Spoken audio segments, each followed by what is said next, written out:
যতক্ষণ না যারা কবরের পা পড়ছে, যতক্ষণ না সে কবরে যাবে, ততক্ষণ না এ ধাপ তার বন্ধ হবে না, এই লালসা তার বন্ধ হবে না। যখনই এই কথা শোনা তরজমা যেমনি পড়া, কোরআন খানাকে বন্ধ করে দিয়ে এমন জোরে একটা চিৎকার শুরু করেছে ইংরেজ ভদ্রলোক, আর বলছে পেয়ে গেছে, পেয়ে গেছে, পেয়ে গেছে। বিবি দৌড়ে এসে বলছে স্বামী আমার আপনি কি পেলেন? খালি একটাই কথা, পেয়ে গেছি, পেয়ে গেছি, পেয়ে গেছি। মেয়ে এসে বলছে আব্বা কি পেলেন? পেয়ে গেছি, পেয়ে গেছি, পেয়ে গেছি। আনন্দে এতটা আত্মহারা হয়ে গেছে যে কোরআন বলছে তুমি যতদিন দুনিয়ার প্রাচুর্যতার পেছনে ছুটবে, ধন সম্পদের পেছনে ছুটবে, এগুলো তোমার শান্তিময় জিনিস নয়, এগুলো তোমাকে শান্তিতে রাখবে না যতক্ষণ না তুমি কবরে ঢুকেছ। তার মানে আমি এই দুনিয়ার মালামত ধন সম্পদের পেছনে ছুটেছিলাম, আমি দিনে এত কোটি টাকা ইনকাম করে এরপরে আমার শান্তি নাই। তার মানে আমি ধনের পিছনে ছুটেছি বলে আজকে আমার এই হালাতটা হয়েছে, এই জন্য আমার এই রোগ আর কোনো ডাক্তার ভালো করে না। তার মানে আমি কোরআনে পেয়ে গেছি। যদি কোরআন হাদিস না মানি জীবনে, কিভাবে গো মরার পরে? যদি কোরআন হাদিস না মানি জীবনে, কিভাবে গো মৃত্যুর পরে? কবরের মাঝে কি দিব জবাব? কবরের মাঝে কি দিব জবাব? মুনকির নাকিরের তরে কিভাবে গো মরার পরে? যদি কোরআন হাদিস না মানি জীবনে, কিভাবে গো মরার পরে? যারা বেদুইন, যারা আপনার অন্য ধর্ম পালন করে, তারা কোরআনকে নিয়ে রিসার্চ করতে লাগলো, গবেষণা করতে লাগলো কোরআনের মধ্যে কে আছে। আপনারা জানেন একজন কানাডার প্রফেসর, তার নাম হচ্ছে গ্যারি মিলার। আপনি ইউটিউবে সার্চ দেন, গুগলসে সার্চ দেন, তার নাম এখন আপনি পেয়ে যাবেন। তিনি হচ্ছেন একজন খ্রিস্টান। সেই ভদ্রলোক প্রফেসর, তিনি কোরআনকে চ্যালেঞ্জ করেছেন, আমি কোরআনে ভুল বের করে ছাড়ব। আমি সারা পৃথিবীর যত গ্রন্থ আছে সমস্ত গ্রন্থের মধ্যে আমি ভুল বের করেছি। আমি যে খ্রিস্টান, এই বাইবেলের মধ্যে আমি ভুল বের করে দিয়েছি, তো কোরআনে ভুল বের করতে পারবো না এমনটা নয়, আমি এই কোরআনে ভুল বের করে ছাড়বই ছাড়ব। তখন তিনি কি করলেন? তিনি এখন কোরআনকে নিলেন। কোরআন নেওয়ার পর তিনি কোরআনের ভুল ধরবেন, এই জন্য তিনি প্রথমে কোরআনকে শুরু করলেন। প্রথমে দেখছেন সর্বপ্রথম কোরআন যদি স্টার্ট হয়েছে আল্লাহর প্রশংসা দিয়ে শুরু হয়েছে। তিনি আশ্চর্য হয়ে গেলেন, কোরআন শুরু হলো প্রশংসা দিয়ে। দেখবেন দুনিয়ার যত আপনার রাইটার আছে, লেখক আছে, যখন কোনো গ্রন্থ লিখে, যখন কোনো বই ছাপায়, বই লিখে মার্কেটে যখন সেল করে, প্রথমে সে লিখে তার দুর্বলতা দিয়ে। দেখবেন যারা বই ছাপে প্রথম তার দুর্বলতা দেশি করে কি, যে আমি এত পৃষ্ঠা লিখলাম, এই বইটা আমি লিখলাম, এই বইয়ে ভুল ত্রুটি মার্জনীয় যদি ভুল হয়ে থাকে, মানুষ মাত্রই ভুল, তো ভুল হলে আমাকে এই নাম্বারে বা এইটা যোগাযোগ করবেন, আমি এতে সংশোধন হয়ে যাব, বলে কি বলে না? প্রত্যেকটা কিতাবেই গ্রন্থে লেখা হয়, কিন্তু কোরআনে তো এমন কথা নাই। তিনি আশ্চর্য হয়ে গেলেন, যে সূরা বাকারার দিকে ঢুকলেন, কি যখন দেখছেন দালিকাল কিতাবু লা রাইবা ফীহি হুদাল লিল মুত্তাকিন, আরো আশ্চর্য হয়ে গেল যে আমি কোরআনের ভুল ধরতে যাচ্ছি, তো কোরআন পাল্টা আমাকে কইছে ভুল ধরতে পারবি না। আমি ভুল ধরতে যাচ্ছি তো আমাকে ঘুরিয়ে বলছে দালিকাল কিতাবু লা রাইবা ফীহি, এই কোরআনে কোনো ভুল নাই, কোনো সংশয় তুমি পাবে না, কোনো ভুল ত্রুটি পাবে না। আমি যে কোরআন খানটা তোমাদের উপরে নাজিল করলাম, এক বিন্দু তোমরা ভুল বের করতে পারবে না। হুদাল লিল মুত্তাকিন, আর এটা মুত্তাকিদের জন্য হচ্ছে হেদায়েত। প্রফেসর গ্যারি মিলার আশ্চর্য হয়ে গেল যে আমাকে প্রথমেই তো কোপা কাট করে দিলে, তো কি ভুল ধরবো হয়ে গেল। ধুকতে ধুকতে সূরা বাকারা পড়তে পড়তে আরো অনেক সূরা মারিয়াম চলে গেল, সূরা নিসা চলে গেল। তো পড়তে পড়তে যে মানুষের সম্মান মর্যাদা আল্লাহ এত দিয়েছেন যে আমাদের বাইবেলে মানুষের ব্যাপারে এত মর্যাদা দেননি। আর আশ্চর্য হয়ে গেলাম, মারিয়ামের ব্যাপারেও পুরো একটা সূরা আছে। বাইবেলে এত সুন্দর করে মারিয়ামের ব্যাপারে আলোচনা নেই, কিন্তু কোরআনে এত সুন্দর করে আলোচনা আছেন। তখন এ ভুল ধরতে ধরতে শেষ পর্যায়ে বলছে, আমি যে কোরআনের ভুল ধরতে গিয়েছিলাম তার এটা কোরআনে ভুল নয়, আমি নিশ্চিত হয়ে গেলাম। আর আজ থেকে আমি প্রচার করে দিলাম, সারা পৃথিবীর মানুষকে জানিয়ে দিলাম, আশহাদু আল্লা ইলাহা ইল্লাল্লাহু ওয়া আশহাদু আন্না মুহাম্মাদার রাসূলুল্লাহ। আমি এই কোরআন খানাকে তার পুরাণে সুন্দর সবকিছু পেয়ে আমার ধর্মকে ত্যাগ করে আমি ইসলামকে গ্রহণ করে নিলাম। যারাই ভুল ধরে তারাই কোপাকাত, যারাই ভুল ধরে তারাই কোপাকাত। শুধুমাত্র কয়েকটা খ্যাপার কয়েকটা খেপি এখনো সংশোধন হয়নি, ওরা আছে। কোরআনের ভুল ধরেছে, আবার কিতাব বই লিখছে। বাংলাদেশে বাঘা বাঘা 4টা নাস্তিক বেঁচে আছে এখনো, বাঘা বাঘা। একটার নাম হচ্ছে আসিফ, একটার নাম হচ্ছে মুফাসসাল, একটার নাম হচ্ছে মাসুদ, আর একটা নতুন জন্ম নিয়েছে বেঈমান। এরা বড় বড় 4টা আছে, এরা মানুষকে ভুল বুঝাচ্ছে। কোরআনে এত ভুল আছে যা বলার কথা নয়। তো তুই আয় ধারের কাছে, ও আসবে না। কি ভুল পেয়েছে জানেন? আচ্ছা আপনারা বলেন কোরআনে ভুল আছে? জি, একজন হাত তুলে বলেন আছে। নেই, তো কি বলছে? আর কি করে হাত তুলে দিছে? ভালো করে হাত তুলিস রে ভাই, বুঝে সুঝে বলছি আছে, তোকে হাত তুলে দিছে। ভালো করে বুঝেন, তাহলে কোরআনে কোনো ভুল নেই। কিন্তু নাস্তিকরা বলছে কোরআনে ভুল আছে, দেখাতে পারবো। 1885 খ্রিস্টাব্দে 1885 খ্রিস্টাব্দে দুইজন বড় বড় নাস্তিক, একটা হচ্ছে চাঁদমল ছোপড়া আর আরেকজনের নাম হচ্ছে এই কাশ্মীরে এই বেঈমানটা একটা বই লিখেছিলেন। বইটার নাম হচ্ছে সালমান রুশদি, যে নাম হচ্ছে, ও একটা বই লিখেছিলেন স্যাটানিক ভার্সেস। মানে কোরআন হচ্ছে শয়তানের কাব্যগ্রন্থ, কোরআন শয়তানের কাব্যগ্রন্থ। এই বইটা লেখার ফলে ইংরেজরা তাকে, একটা ইহুদিরা তাকে ইন্ডিয়ান ডলার টাকা দিয়েছিলেন। কতটি? প্রায় 2,20,00,000,000। এতটি তাকে প্রাইজ দিয়েছে। কেন? যে কোরআনের বিরুদ্ধে ও বই লিখেছে, তার জন্য। কি ভুল ধরেছে জানেন? আমি আশ্চর্য হয়ে গেলাম। একটা ইতিহাসের একটা বই পড়ছিলাম, তার ওইখানে কথাটা তুলে ধরেছেন। তো ওখানে ভুল ধরেছে যে কাফের বলছে যে এখানে কাফেরদেরকে পারবে ওখান থেকে মারো, কাতাল করো। আর স্বামী শঙ্করাচার্য উত্তরপ্রদেশ নিয়ে একটা বই লিখেছিলেন। ওই বইটা তো তিনি বিরুদ্ধে লিখেছিলেন, পরে তিনি ক্ষমা চেয়েছেন যে আমার ভুল বুঝা হয়েছে, আমি কোরআনকে বুঝতে পারিনি। কোরআনকে বুঝতে হলে আমাকে হাদিসের আশ্রয় দিতে হবে, নচেত আমি বুঝতে পারবো না। তিনি এখনো বেঁচে আছেন, তিনি হিন্দু, এখানে ইসলাম গ্রহণ করেননি। স্বামী শঙ্করাচার্য, আপনি ইউটিউবে সার্চ দেন, আপনি পেয়ে যাবেন। মাশাআল্লাহ, হায়াকাল্লাহ, বারাকাল্লাহ। আসুক, আমি তো আলোচনা করি। কি বলছিলাম?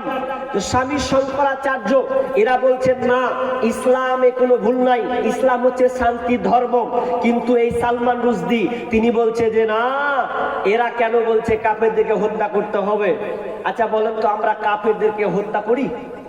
জি, এটা একটা ভুল। কিন্তু বুঝলো না কাফেরকে হত্যা করার ব্যাপারে কখন বলা হয়েছে। হাদিসের ব্যাখ্যা বুঝেনি। কাফের থেকে যেখানে পাবে, তার মানে বলছে হিন্দু যেখানে পাবে, খ্রিস্টান যেখানে পাবে, জৈন যেখানে পাবে, বৌদ্ধ যেখানে পাবে সেখানে মারো, এমনটা নয়। বরঞ্চ ওটা নাজিল হয়েছে কখন? যে যখন যুদ্ধ চলছে, যুদ্ধকালীন যারা তোমাকে মারতে আসছে, তোমারও তো জান রক্ষার ব্যাপার আছে, তোমাকে যারা পাল্টা মারতে আসছে সেই কাফের থেকে তোমরা প্রতিহত করো, তাদেরকে তোমরা মারো, নিজেকে বাঁচো। কারণ তোমাদেরকে ওরা মারতে আসছে, যুদ্ধ করতে আসছে, সেই সময় কথা বলা হয়েছে। আর যারা মারবে না, কোনো কথাই নেই, ও ধর্ম পালন করবে, আমার ধর্ম আমি পালন করব। এটা হচ্ছে ভারতবর্ষ। কিন্তু আজকে গোলমাল পাকিয়ে দিয়েছে। বলছে জিহাদের ব্যাপারে বলা হয়েছে, বেটা জিহাদের অর্থই বুঝলো না, আর জিহাদের অপকর্ম বই লিখে বসে আছে। জিহাদ মানে কি খালি কাতাল করা? জিহাদ মানে সংগ্রাম, চেষ্টা, প্রচেষ্টা, অনেকের অর্থ আছে, কিন্তু আমরা এটা বুঝিনি। কিন্তু না, আমরা হতভাগা। কোরআন তারা বুঝতে পারছে, কিন্তু আমরা একটু বুঝার চেষ্টা করছি না। এই জন্য আজকে আমরা লাঞ্ছিত, পদতলিত হচ্ছি। অনেক বিশাল বড় চ্যাপ্টার আলোচনা আছে, আমি আস্তে আস্তে যাচ্ছি। বলছিলাম যে আমাদেরকে এই কোরআন খানাকে ভালো করে বুঝতে হবে। তারা যদি বুঝতে পারে, তারা যারা কোরআনের ভুল ধরার জন্য ইসলাম গ্রহণ করে নিচ্ছে, তাহলে আমরা মুসলমান হয়ে এখন পর্যন্ত অনেক মানুষ কোরআন পড়তে জানি না। জি জানি কোরআন পড়তে, জি কজন আছি লোক আমরা? আচ্ছা, কোরআন কে কে পড়তে পারেন? হাত তুলেন তো। লজ্জা নয়, কোরআন পড়তে জানি না খুব কম হাত তুলেছে, অথচ আমরা এখনো কোরআন পড়তে জানি না। জি দুনিয়াবি সব কাজ শিখে নিয়েছি। আপনাকে আফসোস লাগে না? ভালো করে বুঝেন, আমরা নবীকে দেখিনি, দেখেছি গো? দেখিনি, কিন্তু একটা মজেজা তিনি দিয়ে গেছেন, কোরআন। আপনি নবীকে দেখেননি, তবে আপনাকে বুঝাচ্ছি। দেখেন, আপনি যে কোরআন পড়বেন, তো কোরআন নবীকে আপনি না দেখেন, কিন্তু আপনি নবীর মতন হুবাহুব কাজ করতে পারবেন। কেমন? আপনি যখন পড়বেন, ধরুন আপনি সূরা ফাতিহা পড়লেন, সূরা বাকারার আপনি পড়লেন, যেমন এখানে আছে আলিফ লাম মিম। মুখ নড়ছে কি নড়ে না? নড়ছে তো। যালিকাল কিতাবু লা রাইবা ফীহি হুদাল লিল মুত্তাকিন। মুখ নড়ছে, ঠোঁট নড়ছে, দাঁত নড়ছে, তবে আমি ইউজ করতে পারছি। তার নবী কেমন করে পড়েছে? ওইভাবে পড়েছে না অন্যভাবে পড়েছে? সেমভাবে নবীর মুখ জবানটা নড়েছে ওইভাবে। যালিকাল কিতাবু লা রাইবা ফীহি, তার মানে আপনি নবীকে দেখেননি, কিন্তু নবীর নকল আপনি করছেন। নবী যেভাবে কোরআনটাকে পড়েছেন, আপনিও কিন্তু এইভাবে তার জবানে নড়াচ্ছেন। তার মানে আমরা কত হতভাগা, যারা আমরা এখনো কোরআনকে পড়তে জানলাম না, কোরআন পড়তে শিখলাম না, দুনিয়ার সব কিছু আমরা শিখলাম। তাহলে শুনে নেন, দুনিয়ার যত কিছু শিখে কোনো লাভ হবে না যদি আপনি কোরআন না শিখেন। কোরআন শিখে যদি আপনি মারা যান, না শিখে যদি মারা যান, বলেন তো আপনার আফসোস তো দুনিয়াতে থেকে গেল। যে কোরআনটা আপনাকে শান্তির জন্য দেওয়া হয়েছে, একবার কি আপনার দিল কাঁদে না? আপনার অন্তর কি একবার জাগে না যে না না, আমার বয়স 40 হয়ে গেছে, 50 হয়ে গেছে, কোরআন খানাকে একটু শিখার চেষ্টা করে? কিন্তু আমরা দুনিয়ার সব শিখি রে। অনেক মাস্টার, অনেক ডাক্তার আছেন, আপনার কিনা ইংলিশ পেপার কাগজ নিয়ে বসে গেছে, কোথাকার লন্ডন আমেরিকার খবর নিয়ে বসে আছে। আমার আক্ষেপ নাই, কিন্তু ওই ভদ্রলোকটাকে বলবো, যে আল্লাহ আপনাকে নিজের হাতে বানালেন, তার ভাষা, তার কোরআন খানাকে যদি আপনি পড়তে না শিখলেন, তাহলে আপনার ইংলিশ শিখে কি লাভ হয়েছে? আপনার ম্যাথ অঙ্ক শিখে আপনার কি লাভ হয়েছে? সায়েন্স নিয়ে আপনার কি লাভ হয়েছে, যদি আপনি কোরআনটা না পড়তে জানেন? কত কিছু পারো রে বন্ধু, কোরআন পারো না। মইরা গেলে জান্নাত পাইবা, এত সোজা না। মইরা গেলে জান্নাত পাইবা, এত সোজা না। কত কিছু করো রে বন্ধু, কোরআন পড়ো না। কত কিছু পড়ো রে বন্ধু, কোরআন পড়ো না। মইরা গেলে জান্নাত পাইবা, এত সোজা না। মইরা গেলে জান্নাত পাইবা, এত সোজা না। কোরআন শিখতে হবে। দেখেন, কোরআন শিখুন। আমি কিছু ইম্পর্টেন্ট কথা বলছি, তবে এখানে মিডিলে কথাটা বলে দিই, কারণ মানুষ উঠবে, এটাই স্বাভাবিক, আস্তে আস্তে যাবে, কাটবে। তার আগে আপনাকে বলছি, যারা আমরা এখনো কোরআন পড়তে জানি না, এতে কোনো চিন্তার কিছু নেই। আপনি এখনো বেঁচে আছেন, কোরআন শিখুন। আমার এখন না হয় ব্যস্ততার কারণে আমি ক্লাস করতে পারি না, তবে সময়ে আমি অনেক ছেলেদেরকে নিয়ে ক্লাস করি, যারা 30 বছর, 25 বছর, 40 বছর, তারাদের পর্যন্ত আমি এই কোরআনটাকে পড়ানোর জন্য এই কায়দাটাকে শেখানোর চেষ্টা করি। এখানে আপনার লজ্জার কিছু নাই। লজ্জা তো করা দরকার, যে আপনি কোরআন পড়তে পারছেন না, আপনি লজ্জা করছেন, কিসের লজ্জা? ওগুলো লজ্জা ছাড়েন, কোরআনটাকে শিখে অন্তত মারা যান। আফসোস করেন যে আমি কেন কোরআন শিখতে পারলাম না। কিন্তু আরেকটা ভেজাল ঢুকে আছে, দুনিয়াবি শিক্ষার জন্য আমরা টাকা খরচা করি, কিন্তু কোরআনের জন্য আমরা টাকা খরচা করি না। আপনাদের এখানকার ইমাম মসজিদ যারা আছে, আপনার ছেলেকে যদি আপনি বলেন যে বেটা মৌলবীর কাছে পার্সোনাল যা, অনেক ছাত্র অসুবিধা হচ্ছে, তো মৌলবীটাকে ডেকে যদি বলেন ভাই এক কাজ করেন আমার ছেলেকে আপনি পড়ান, আপনাকে 500 টাকা দিব, এরকম কেউ বলেছেন কোনোদিন? জি, ভাবছে যে 500 টাকা মৌলবী নিয়ে নিবে, অথচ আপনার ছেলেকে যখন টিউশনি দিচ্ছেন 500,000, বেটা মাধ্যমিক দিবে, যা লাগবে লাগুক, মাধ্যমিক দিবে, এটা বলে কথা। কিন্তু আপনি যখন একটা মৌলবীকে, যখন আপনি ইমামকে যখন টাকা দিচ্ছেন, ভাবছেন বারবার 200 টাকাটা বেশি হয়ে যাচ্ছে না? অথচ কোরআন আপনার দেখবেন, ওই জন্য তো আপনার সন্তান মরে গেলে আপনি শান্তি পাচ্ছেন, আপনার জন্য দোয়া করছে না। অন্তত আপনার সন্তানকে আপনি কোরআন শিখান, আপনি আগ্রহীতা রাখুন, আপনিও শিখুন, আপনার সন্তানকে আপনি কোরআন শিক্ষা দেন। আশ্চর্য লাগে, আজকে আমরা কোরআন শিক্ষা নেই বলে আপনি যত মেয়েদেরকে বরখায় রাখেন আর যত গাইডলাইন দেন, কোনো ফায়দা হবে না। আজকেকার মেয়েরা বরখার ফ্যাশন তো কমতি নাই, কি বলছেন? মেয়েরা তো বরখা পড়ছে, এটা ভালো কথা, বরখার কোনো কমতি নাই। মেয়েরা এমন বরখা পড়ছে, টাইট ফিট বরখা, কালারিং বরখা করে উঠেনি, কালো বাদ দিয়ে সাদা, ব্লু, নীল, হলুদ যা উঠেছে সব উঠে গেছে এ বরখা। কিন্তু শোনেন, তসলিমা নাসরিনের মতন অবস্থা হয়েছে আপনাদের মেয়েদের। আমি আপনাকে তসলিমার সঙ্গে ধরতে যাই না, তবে আপনাকে বলি, তসলিমা নাসরিনের কথা একটু বলবো, দরকার আছে। ও কোরআনের ভুল বের করেছে কটা, ওটা আপনাকে দেখাচ্ছি হাতে গুনে গুনে। এটা বলে আমি শেষের দিকে চলে যাই। এ তসলিমা নাসরিন বলেছে মেয়েদেরকে বেপর্দায় রেখেছে, মেয়েদেরকে পর্দার মধ্যে ঢুকিয়ে ঘরে বন্ধে তালাবন্দি করে রেখেছে। কেমন ইসলাম রে, কেমন কোরআন রে, যে মেয়েদেরকে ঘর হতে বের হতে। আচ্ছা বলেন তো, কোরআন কি বলেছে মেয়েদেরকে ঘর হতে বের হওয়া যাবে না? ও ভুল বুঝেছে না? ও খালা যেদিন বাংলাদেশ থেকে ভারতে আসে সেদিনকে কি করেছিলেন জানেন?